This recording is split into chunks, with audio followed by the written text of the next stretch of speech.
All right, so this is David Pierce, and I just wanted to show everyone where we are with this new chromatic design that I've come up with. Now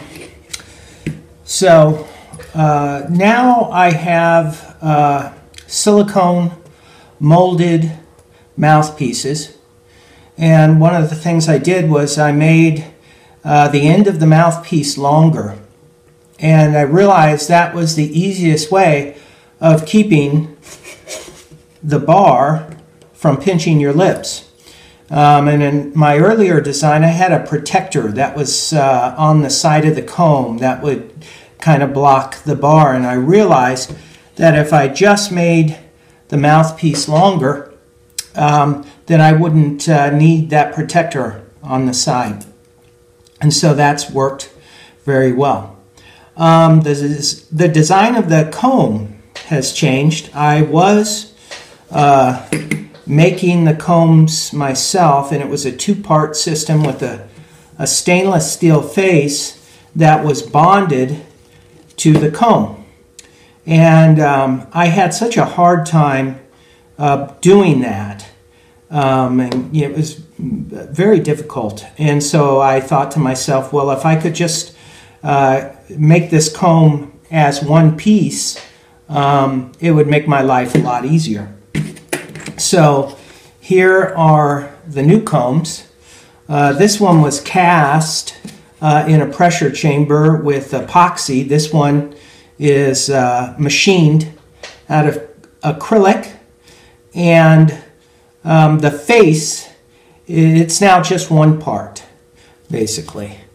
And so here is the comb. Let me make sure we're in the camera range here. And let me just show you what that looks like. Here's the part where the little piston goes in. So these combs are great. I love them. Let me take the mouthpiece apart.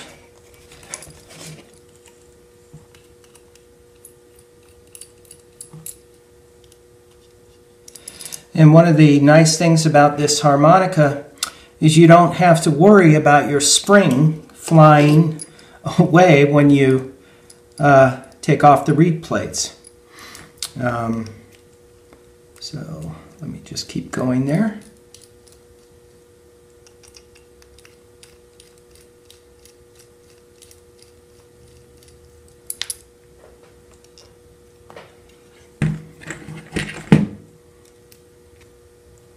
So on the inside of the mouthpiece, just push the bumpers down. On the inside of the mouthpiece,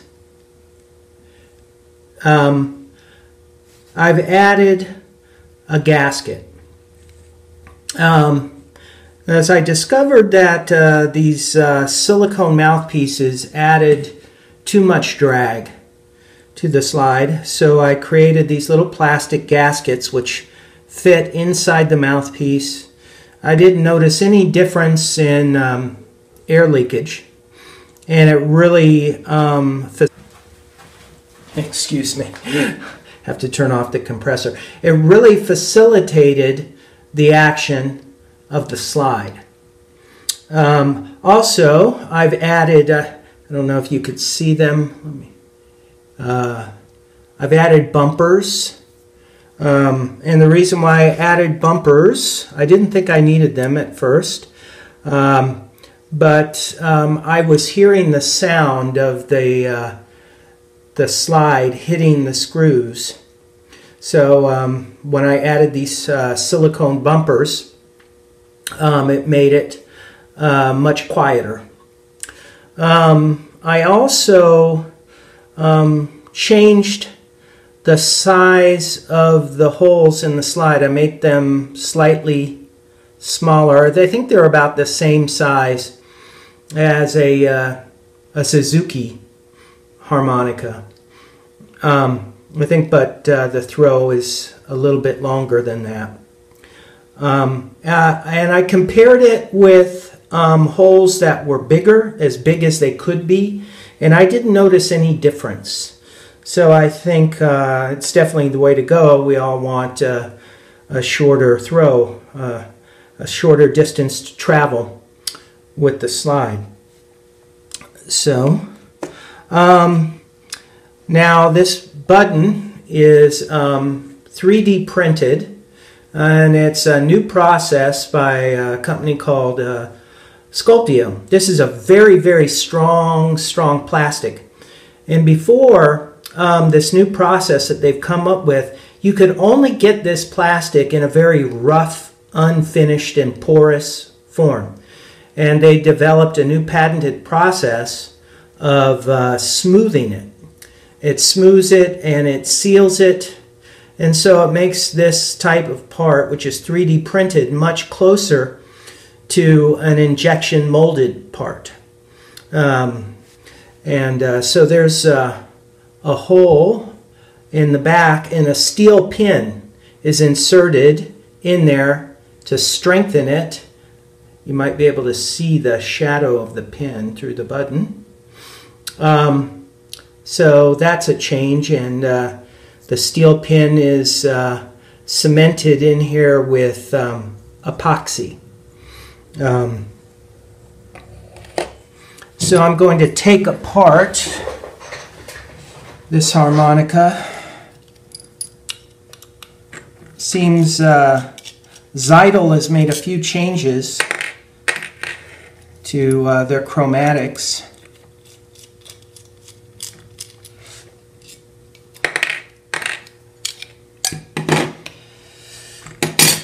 So here's the view from the top, and this screw that's mine. So that's what I use. I use a round head. That's an M2 screw.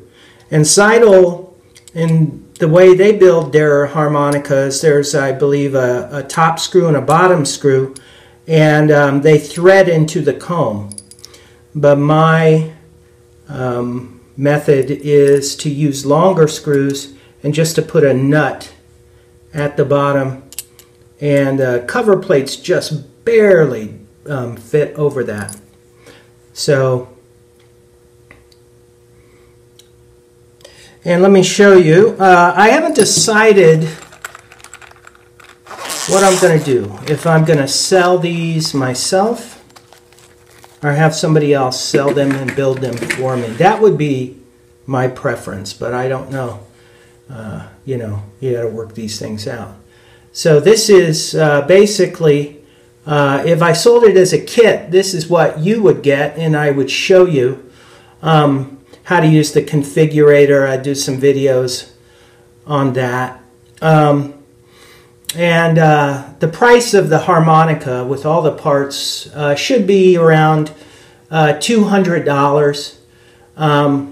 Really, I'm probably losing money, but I'm just trying to get the idea out there right now.